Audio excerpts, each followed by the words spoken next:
Thank you. These words are like music to my ears. I try to formulate what I wanted to say because it doesn't matter once one applies the essential self. But I've been playing with this for the last 6 months, and there's one area that's don't know how to. I've had an eating disorder since the age of 3, and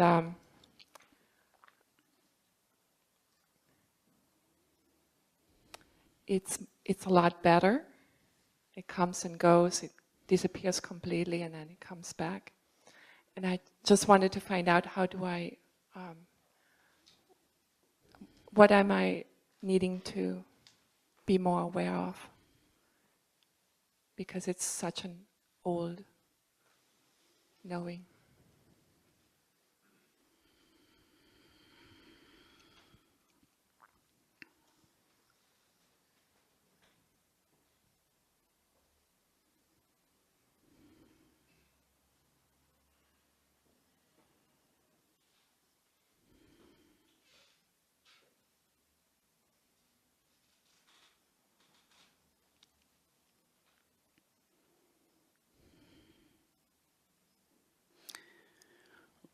When you first feel the impulse to engage in your eating disorder, whether it's anorexic or bulimic or whatever it is for you, just before you fulfill that impulse, just before you do what the feeling wants you to do, pause.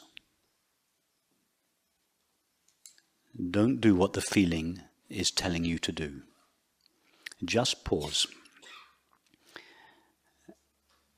and allow the feeling, which is by definition uncomfortable, to come to the surface. Now, the motivation to engage in your eating disorder is the motivation to avoid this uncomfortable feeling, to make it better through eating too much or too little or whatever it is. So when you don't do what this feeling tells you to do, there will be a little rebellion in you. Everything in you is going to scream, particularly if you've been rehearsing this for many years. Everything in you is going to scream, I can't bear this feeling. Please relieve me through whatever it is. So you have to be courageous here. You have to, the desire to get to the root of this eating disorder has to be stronger in you than the desire to avoid the discomfort of the feeling.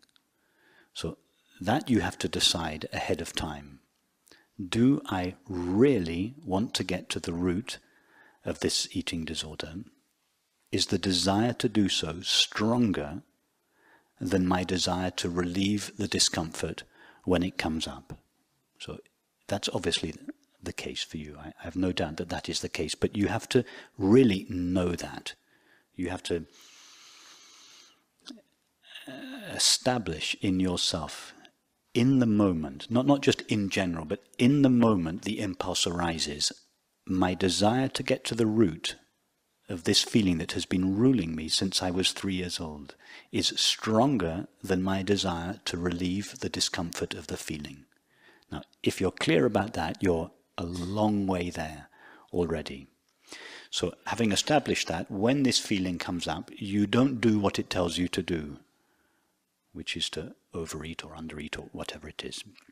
You face the feeling. Because the relief that you seek from the discomfort of the feeling doesn't lie in its relief through an object. It lies on the other side of the feeling. You have to go back through the feeling. The relief, which is the experience of peace or happiness that you are seeking through this bulimic or whatever it is activity, what you're really seeking is not relief from that particular feeling. You're seeking the happiness, the peace that lies at the heart of that, and indeed all feelings. But you have to go back through the feeling the other way. And when I say you have to go back through it, you don't actually have to journey back through the feeling, but you have to face it. You have to turn round. Instead of going outwards towards the object, whatever that is for you, you have to turn round the other way, face the feeling. And that's really enough, just to face it. Be very careful that you don't turn what I'm saying now into a subtle practice which is designed to get rid of the feeling.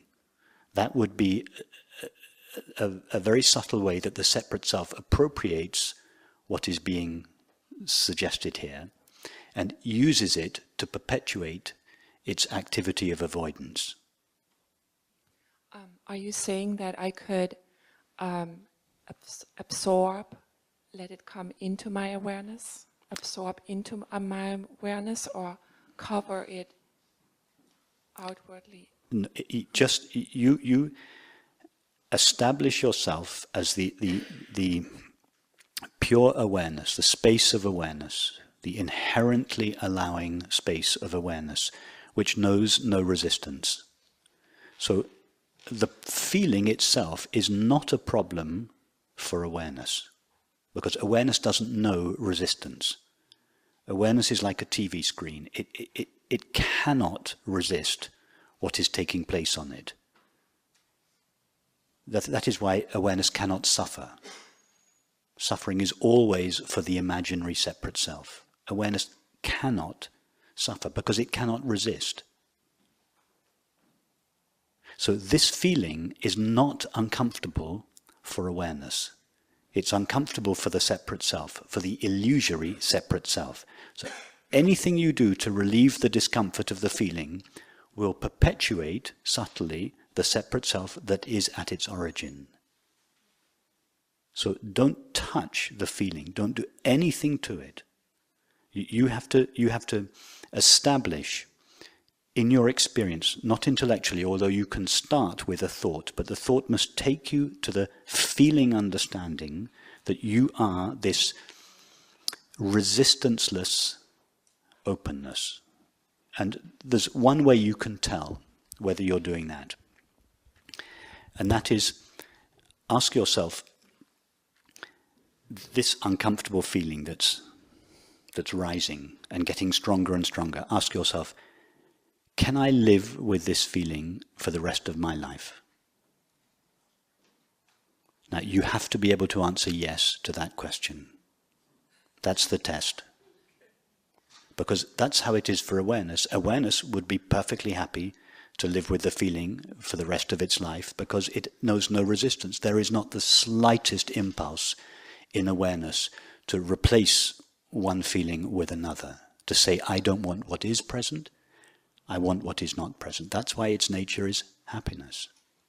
That's what happiness is, the absence of resistance. So the way to test for yourself, am I truly, truly open to this feeling, or am I subtly practicing welcoming in order to get rid of the feeling? That's how the separate self appropriates the non-dual understanding. So the way to test that is to say to yourself, can I live with this feeling for the rest of my life? And it requires courage, because the feeling's going to get stronger. It's going to scream louder and louder and louder. Please, the bottle, the sandwich, the fridge, the drink, whatever it is for you, whatever each of us does to relieve these feelings of discomfort, the body-mind is going to demand more and more and more that you relieve it in your habitual ways. So you have to be clear. It's not a matter of willpower. It's not a matter of effort. It's a matter of understanding. So first of all, be clear, and then be courageous. And I don't mean courageous to fight the feeling. There's no fight involved. Only the ego would fight the feeling. It's courageous precisely to stay as the openness. Thank you. That is very clear, because I have these moments of it biting back very strong. and because there's an expectation. And so I thank you, that was very clear. Yeah. It's not to Yes. go any way. Awareness is Yes. has no In other words, agenda. you have to get to the stage where you're so comfortable with the presence of the uncomfortable feeling that it's no longer uncomfortable. It's not uncomfortable for awareness. Awareness does not know the meaning of the word uncomfortable. And when you can truly say that, when you can truly say to this raging impulse that's raging through the body, when you can truly say, you are totally allowed in me, you can stay forever, then ask yourself the question, where is the discomfort? Where is the motivation to go for the object?